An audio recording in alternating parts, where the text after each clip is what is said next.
लेकिन एक बात सभी बिहारी स्वीकार कर रहे हैं कि इससे बिहार का भला होगा, नुकसान नहीं होगा। कम से कम मोदी जी को ये तो करना पड़ ही रहा है कि कर्पूरी जी के नाम पर स्किल यूनिवर्सिटी का की घोषणा करनी पड़ रही है। क्यों? क्योंकि उधर प्रशांत किशोर अपने मैनिफेस्टो में कह रहे हैं कि हम 50 लाख जो डिस्ट्रेस माइग्रेशन है हमारे यहां से, जो मजबूरी में कुछ पैसों के लिए अपने माँ बाप को छोड़ करके, अपने घर परिवार को छोड़ करके, अपने जमीन जायदाद को छोड़ करके, उनके पास तो जमीन ही नहीं है, जो डिस्ट्रेस माइग्रेंट जो वर्कर हैं, उनके पास मोस्टली के 60% के पास जमीन है नहीं, जो उस तरह से माइग्रेट हो रहे हैं, या जिनके पास है वो भी मिनिमल है। तो उन उन वो जो डिस्ट्रेस वर्कर है, उनके लिए प्रशांत कह रहे हैं कि हम 1 साल के अंदर बाजाबता एक मिनिस्ट्री बना देंगे और 1 साल के अंदर ये कोशिश करेंगे कि उन 50 लाख लोगों को कैसे बिहार में रोजगार दिया जाए, इस पर हम काम करेंगे 12 महीने के अंदर। अब आप देखिए, उसी से मिलता-जुलता मोदी जी का ये आ गया कर्पूरी स्किल यूनिवर्सिटी की कहानी। ये उसी से मेल खा रहा है। युवाओं को ₹1000 देने की जो रोजगार भत्ता है, उसकी कहानी, जो ग्रेजुएट है। क्योंकि उधर प्रशांत कह रहे हैं कि हम आपको देंगे ₹2000। प्रशांत कह रहे हैं कि जो प्राइवेट स्कूल में बच्चे जाएंगे, उसका खर्च सरकार उठाएगी। अगर तब तक जब तक हम इस स्कूल को उस स्तर का नहीं बना देंगे, जहां आप अपने बच्चों को गर्व से पढ़ा सकें। तो अब ये परेशानी ऐसी हो रही है नीतीश जी के लिए, लालू जी के सुपुत्र तो उनको लग रहा है कि आप कुछ नहीं, हम तो मैदान में बने हुए हैं और ये वोट डिवीजन होगा। इस गलतफहमी में जी रहे हैं तेजस्वी यादव। वोट डिवीजन अगर होगा तो सिर्फ एनडीए का नहीं होगा, आरजेडी का भी होगा। क्योंकि आरजेडी के साथ वो वोटर्स जो कि एनडीए से या नीतीश से, या जो मोदी को पसंद नहीं करते थे या जो नीतीश को पसंद नहीं करते हैं, वो वोटर आरजेडी की तरफ चले जाते थे स्वाभाविक रूप से। अब उनको एक विकल्प मिल रहा है और वो ईबीसी का एक वर्ग है। अब वो वर्ग कितना है? 5% है, 10% है, 2% है, 50% है, कह नहीं सकते। लेकिन वो वर्ग प्रशांत की तरफ रुख कर सकते हैं और इसीलिए ये उनकी पॉपुलैरिटी का जो मीटर है वो 23% पहुंच गया है। 23% मीटर किसी एक वर्ग का मीटर तो नहीं है मित्रों।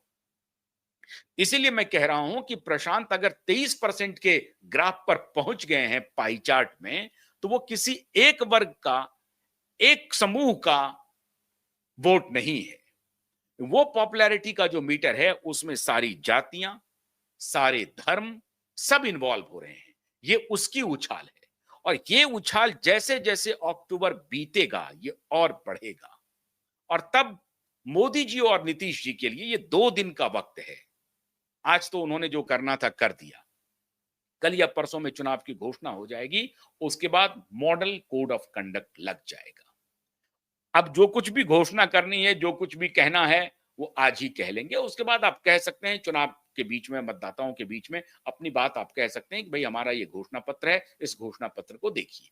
वो अलग बात है। लेकिन जो देने दिलाने की बात थी, वो आज ही तक खत्म हो जाएगी। आज समझिए आखिरी दिन है। तो आखिरी दिन माननीय मोदी जी ने मास्टर स्ट्रोक चला और वो मैदान में उतर गए।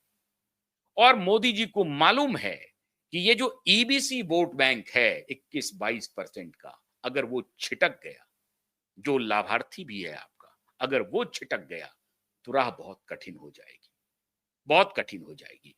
क्योंकि जिस तरह से नीतीश कुमार की पॉपुलैरिटी लगातार घटती जा रही है और ये पॉपुलैरिटी मीटर साफ-साफ दिखा रहा है कि नीतीश जी को अब लोग कह रहे हैं कि आपने अपनी सेवा दे दी, 20 वर्ष तक आप मुख्यमंत्री बने रहे, अब आप रिटायर हो सकते हैं।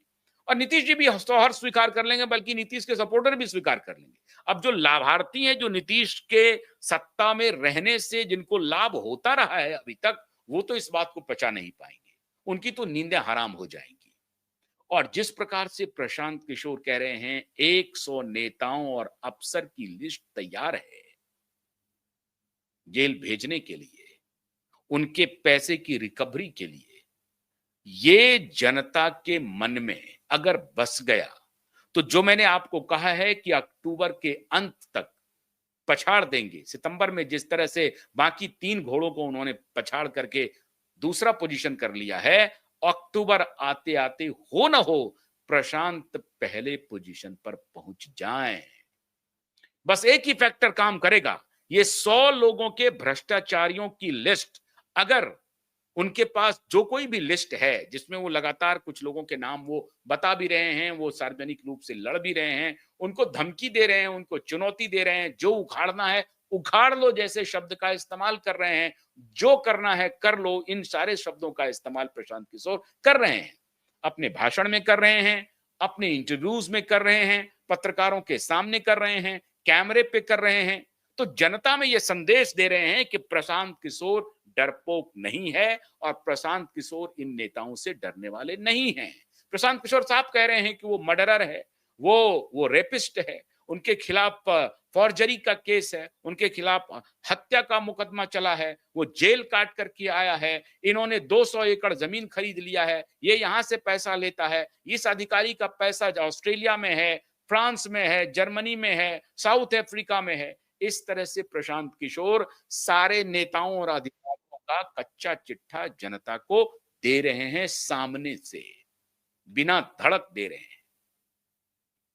अब जैसा कि मैंने आपको बताया कि प्रशांत जिस तरह से हमले कर रहे हैं, लोगों में यह संदेश गया है कि प्रशांत के पीछे शक्ति आखिर कौन है।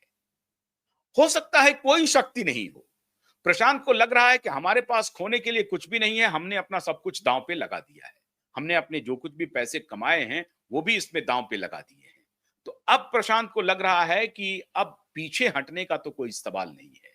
और जैसा कि अब मैंने आपको कहा कि ना दैन्यम न पलायनम की के थ्योरी पर प्रशांत आगे बढ़ रहे हैं। तो प्रशांत को इस बात का इल्म है कि पीछे बहुत गहरी, आगे तो फिर भी सरपट मैदान है।